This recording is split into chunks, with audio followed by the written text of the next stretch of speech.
Alright, आज के इस वीडियो में जो हम टॉपिक कवर करने वाले हैं वो है हमारे पास प्रोबेबिलिटी। तो यकीनन ये सामने वाली इमेज देखकर आपको कुछ कंफ्यूजन होगा कि यार ये कौन सी पॉसिबिलिटी पढ़ रहे हैं, ये कौन सी मैथ चल रही है। तो प्रोबेबिलिटी में चलें वो तो हम बाद में बात करेंगे। मान लीजिए मैं आपसे कहूँ कि यार हमें जो है ना शाहरुख खान की कोई मूवी देखनी है, और जो सामने सेलेक्टेड है ना हमारे पास इनमें से कोई फिल्म है और हम कोई देखना चाहते हैं। तो क्या प्रोबेबिलिटी है कि हम शाहरुख खान की कोई ऐसी मूवी देखें जिसमें उसने ग्लासेस पहने हुए हों? ऐसे करते हैं, ठीक है ना। तो ग्लासेस वाली मूवीज को अगर हम टारगेट करना चाहें तो हमारे पास ये पहली वाली है जिसमें टारगेट हुआ हुआ है। हमारे पास ये दूसरी आ गई जिसमें ग्लासेस पहने हुए हैं। ये हमारे पास तीसरी डॉन आ रही है जिसमें ग्लासेस पहने हुए हैं, ठीक है ना। ये रावण में आ रही है ग्लासेस पहने हुए हैं, और ये आ रहा है हैप्पी न्यू ईयर। तो ऐसे हमारे पास कितने ऑप्शंस हुए जिसको हम टारगेट कर सकते हैं, जिसमें हम उसको टारगेट कर रहे हैं जहां पर शाहरुख खान ने ग्लासेस पहने हो। तो ऐसे मेरे पास 5 पॉसिबल ऑप्शंस हैं। ऐसे ही है ना, 5 पॉसिबल ऑप्शंस हैं, और टोटल चांसेस, टोटल कितनी हमारे पास ये मूवीज की सिलेक्शन है, तो दैट विल बी 2 4 6 8 10। तो ऐसे हमारे पास टोटल 10 है। ये जो काम मैंने अभी मूवीज को लेके किया है, यही काम हम प्रोबेबिलिटी में कर रहे होंगे। तो याद रखिएगा, जब भी आप प्रोबेबिलिटी पढ़ेंगे तो वहां पर आपको एक चीज पढ़नी होती है, दैट इज सैंपल स्पेस। और सैंपल स्पेस का मतलब ये होता है that total number of possible outcomes. अगर यहाँ पर मैं बात करूँ तो हमारे पास 10 ऑप्शंस थे, तो 10 यहाँ पर हमारा सैंपल स्पेस हो जाएगा। और जो हमारा कंसर्न था, जिस पे हम इंटरेस्टेड थे, वो था ग्लासेस वाली मूवीज, तो वो हमारे पास 5 ऑप्शन थे। तो किसी भी इवेंट की प्रोबेबिलिटी आपको निकालनी हो, उसका सिंपल सा ऑप्शन होता है हमारे पास फेवरेबल आउटकम्स, मतलब जिसमें आप इंटरेस्टेड हो, डिवाइडेड बाय सैंपल स्पेस जिसको हम कहते हैं total number of possible outcomes. तो ये हमारे पास एक जनरल फॉर्मूला है प्रोबेबिलिटी फाइंड आउट करने का, ठीक है। और पूरे टॉपिक में हम यही काम करते रहेंगे। अब हम थोड़े केसेस के बारे में पढ़ते हैं। तो पहला केस हमारे पास है कॉइन का। अगर हम एक कॉइन को देखें तो जब मेरे पास एक कॉइन होगा, I am saying that n equals to 1, इसका मतलब मैं एक कॉइन को रेफर कर रहा हूँ। तो एक कॉइन के पॉसिबल आउटकम्स क्या होंगे भाई? या तो हेड आएगा या टेल आएगा। मान लीजिए कि मैंने एक कॉइन फ्लिप किया, क्या प्रोबेबिलिटी है कि मुझे हेड मिले? तो हेड आने का चांस मेरे पास 1 है आउट ऑफ 2, तो आंसर आएगा probability of getting N head is 1/2। ये आपका आंसर हो जाएगा, सही है। अगर मेरे पास दो कॉइन्स होते, तो यहां पर मैं रेफर कर रहा हूं that n is equals to 2, that means there are 2 coins. अब 2 कॉइन्स के पॉसिबल ऑप्शंस क्या हो सकते हैं? पहले पर हेड आए, दूसरे पर भी हेड आ जाए। पहले पर हेड आए लेकिन दूसरे पर टेल आ जाए। पहले पर टेल आए, दूसरे पर भी टेल आ जाए, और पहले पे टेल आए लेकिन दूसरे पर हेड आ जाए। तो ये हमारे पास हुए सैंपल स्पेस दो कॉइन्स का। मैं आपसे कहूँ क्या प्रोबेबिलिटी है कि मैं दो कॉइन फ्लिप करूं और दोनों पे टेल आ जाए? तो दो बार टेल आने का चांस मेरे पास खाली एक है, तो मैं लिखूंगा इसको probability of getting two tails. ये मेरे पास एक ही दफा हो सकता है, 1/4, क्योंकि मेरे पास 4 पॉसिबल आउटकम्स हैं। तो ये जो 4 है, ये जो total number of possible outcomes हैं, इसको हम क्या कहते हैं? इसको हम कहते हैं सैंपल स्पेस। क्या प्रोबेबिलिटी है क्या प्रोबेबिलिटी है कि मेरे पास एक हेड हो, 1 हेड एंड 1 टेल? क्या प्रोबेबिलिटी हो कि मेरे पास एक टेल हो और एक हेड हो? तो एक टेल और एक हेड आपको कितनी बार नजर आ रहा है? एक हेड एक टेल यहां नजर आया मुझे, और एक टेल एक हेड यहां नजर आया मुझे, ठीक है। तो दैट मीन्स मेरे पास जो पॉसिबल आउटकम्स होंगे वो आएंगे 2/4। दो मेरे चांसेस हो जाएंगे, ठीक है, जिसमें मैं इंटरेस्टेड हूँ, और 4 सैंपल स्पेस है, सो दैट विल बी 1/2। ये आ गया मेरे पास दो कॉइन का। अगर हम बात करते हैं 3 कॉइन की, अब 3 कॉइन का सैंपल स्पेस क्या होगा ये समझिएगा पहले। 3 कॉइन का जो सैंपल स्पेस होगा वो हमारे पास 8 होगा। 8 पॉसिबल आउटकम्स होंगे। ऐसे क्यों होंगे देख लीजिएगा भाई। पहले हम कह सकते हैं कि तीनों के पास हेड आ जाए। हम ये कह सकते हैं कि दो के पास हेड हो, एक के पास टेल हो। Head, tail, head and tail, head, head. ये भी तो हो सकता है कि तीनों के पास टेल हो, दो टेल आ जाएं, एक हेड आ जाए। टेल, हेड, टेल, और हेड, टेल, टेल। तो अगर आपके पास 3 कॉइन्स हैं तो उसकी पॉसिबल आउटकम्स मेरे पास 8 होंगे, जो कि मैंने आपको रिजल्ट दिखा दिया। अब मैं आपसे कहूं क्या प्रोबेबिलिटी है कि मैं 3 कॉइन फ्लिप करूं और तीनों पर हेड आए? तो हेड, हेड, हेड आने की पॉसिबिलिटी कितनी है मेरे पास? इट्स 1/8। ये आपका आंसर आ जाएगा अगर हम 3 हेड की बात करते हैं, ठीक है। इसी तरह मैं आपसे कहूं क्या प्रोबेबिलिटी है कि मेरे पास 2 दफा टेल आ जाए और एक बार हेड आ जाए। तो 2 दफा टेल और एक बार हेड आने की पॉसिबिलिटी हम देखते हैं। 2 दफा टेल एक बार हेड आ रहा है यहाँ पर, ठीक है। 2 बार टेल एक बार हेड आ रहा है, 2 बार टेल एक बार हेड आ रहा है, और तो कुछ नहीं हो सकता। So that will be equals to 3/8। ये मेरे पास आंसर आ जाएगा कॉइन का। तो आई होप कि आपको थोड़ा बहुत कॉन्सेप्ट क्लियर हो रहा हो कि हम प्रोबेबिलिटी को किस तरह मेजर कर रहे हैं, ठीक है। कॉइन के बाद हमारे पास दूसरा केस होता है डाइस का। एक डाइस के पॉसिबल आउटकम्स कितने होते हैं? 6 होते हैं, हमें पता है। 1 2 3 4 5 6 सिंपल सा डाइस हमने अपने लूडो खेला हुआ होता है। क्या प्रोबेबिलिटी है कि आप एक डाइस को रोल करो और आपके पास एक इवन नंबर आ जाए, ठीक है। तो इवन नंबर आने के चांस कितने हैं मेरे पास? It's 1, it's 2 and 3।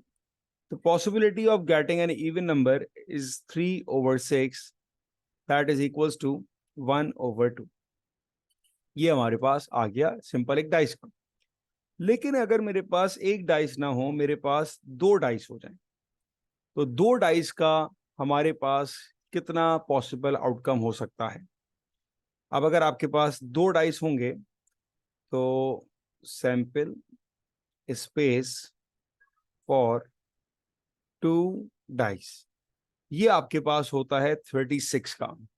अब ये जब मैं 36 कहूंगा तो आप में से बहुत सारे कंफ्यूज हो रहेंगे कि भाई 36 का कैसे हुआ। तो मैं अभी इसको प्रूफ करता हूं। तो 2 डाइस का सैंपल स्पेस समझने के लिए आप ये एक इमेज देखें। ये 2 डाइस है। अब देयर आर 36 पॉसिबल आउटकम्स। कैसे भाई? अगर दोनों डाइस पर बनाया वो भी एक केस होगा मेरे पास, ठीक है।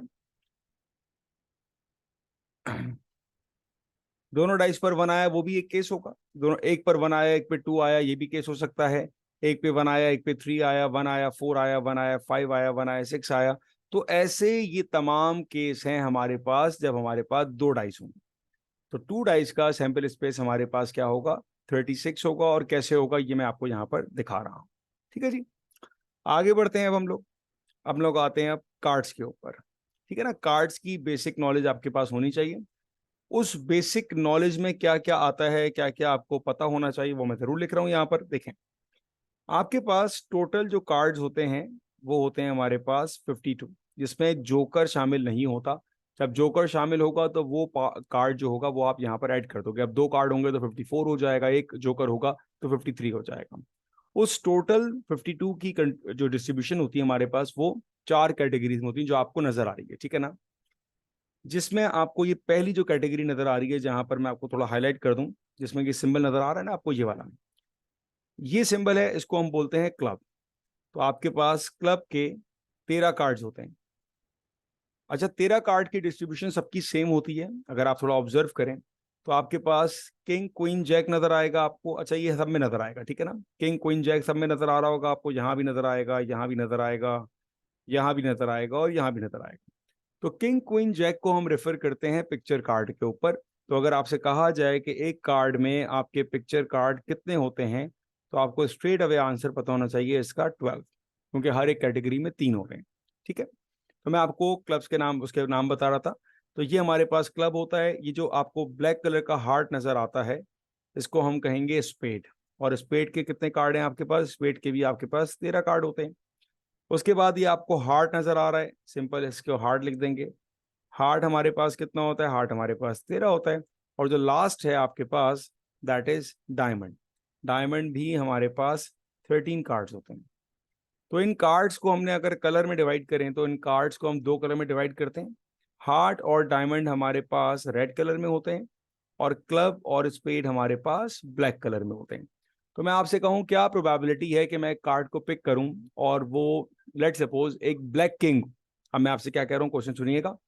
मैंने आपसे कहा क्या प्रोबेबिलिटी है कि आप एक कार्ड पिक करें, वो किंग तो हो लेकिन उस किंग का कलर ब्लैक होना चाहिए। तो आप ये देखें, इस पूरे सेट ऑफ कार्ड्स में आपको किंग ब्लैक कितनी बार नजर आ रहा है? देखें, टोटल किंग तो मुझे 4 नजर आ रहे हैं, ठीक है ना। उसमें ब्लैक वाले किंग्स मुझे 2 नजर आ रहे हैं। तो इसका आंसर आएगा 2/52। अब आप प्रोबेबिलिटी का आंसर हमेशा सिंप्लीफाइड फॉर्म में देंगे, तो दैट लीड्स टू 1/26। ये मेरा आंसर बनेगा 2 ब्लैक किंग्स का, ठीक है। एक और क्वेश्चन मैं आपसे पूछता हूँ, क्या प्रोबेबिलिटी है कि आप एक एस इक्का, जिसको हम कहते हैं इक्का, पिक करें, लेकिन वो जो इक्का हो वो हार्ट्स का हो। अब देखिए, पूरे डेक ऑफ कार्ड्स में इक्का हमारे पास 4 होते हैं, लेकिन हार्ट्स का इक्का अगर मैं कहूं तो वो सिर्फ और सिर्फ एक होगा, जिसको मैंने सर्कल किया है। So that is equals to 1/52।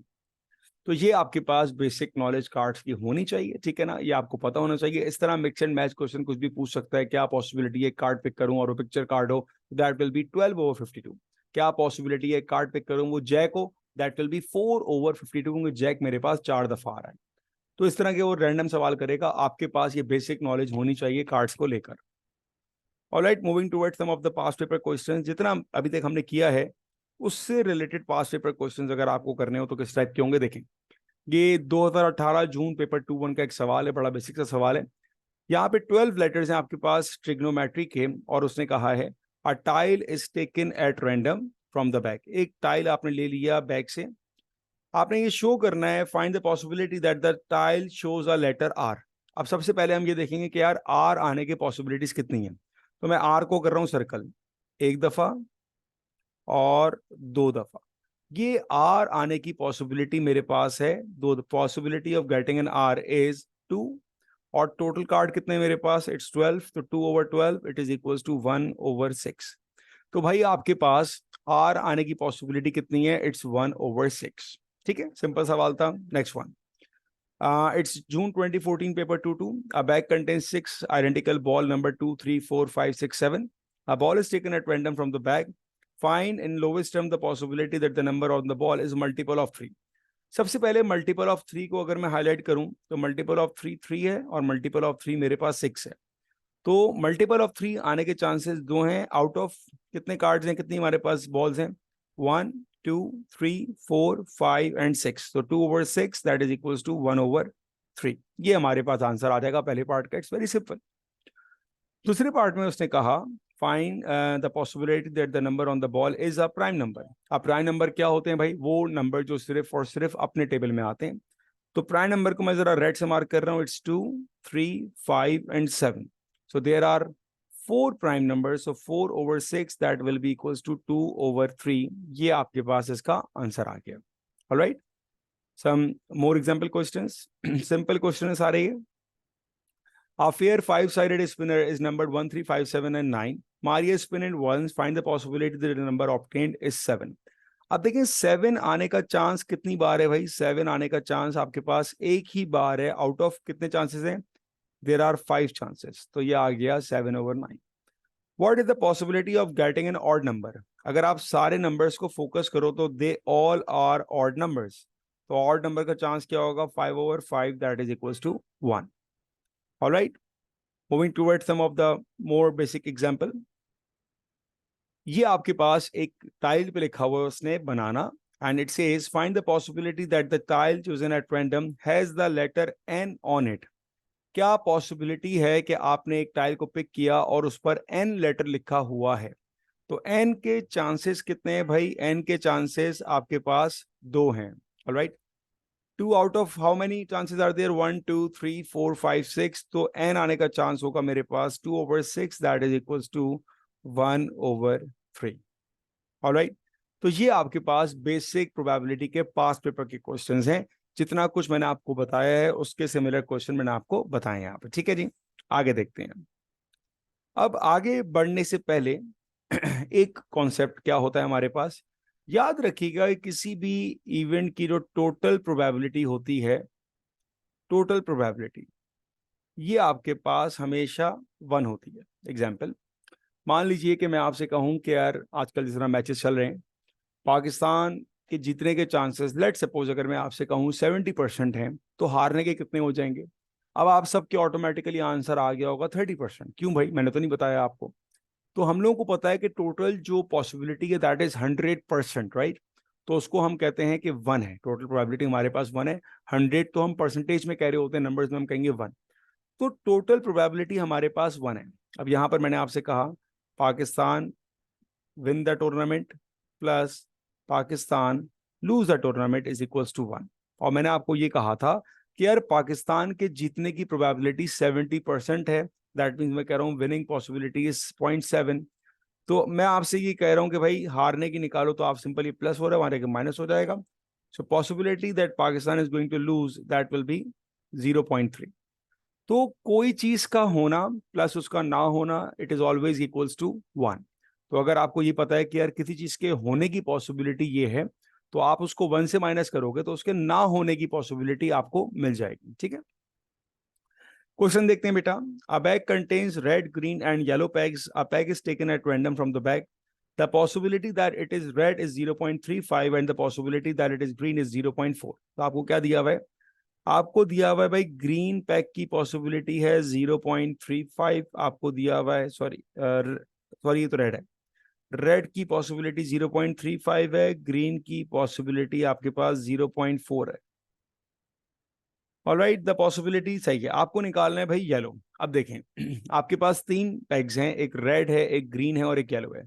मैं कह सकता हूं possibility of red plus possibility of green plus possibility of yellow.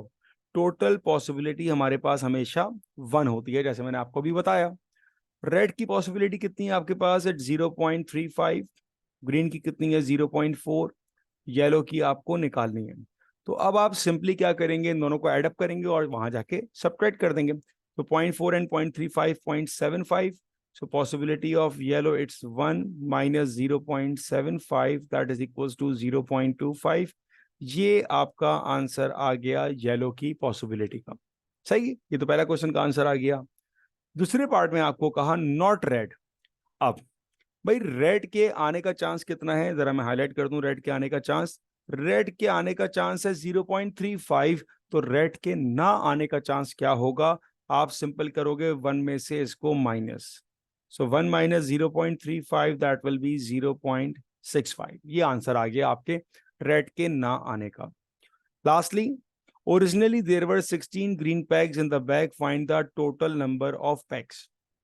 चलें जी, ग्रीन पैक्स कितने मेरे पास? 16 है भाई, 16 मेरे पास ग्रीन पैक्स हैं। टोटल मुझे नहीं पता, लेकिन मुझे ग्रीन की प्रोबेबिलिटी पता है। अब वो कितनी है मेरे पास? 0.4।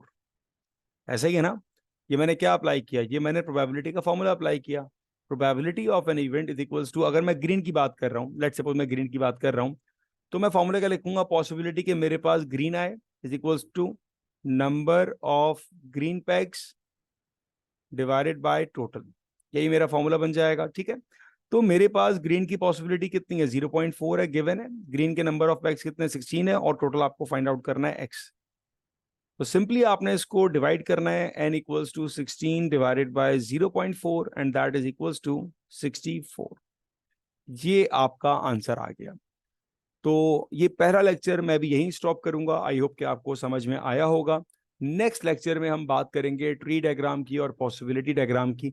एक क्लास में इतना ज़्यादा पढ़ना और आपको समझ में आना, ये भी काफ़ी मुश्किल काम है। तो इसीलिए एक क्लास के लिए इतना काफ़ी होगा।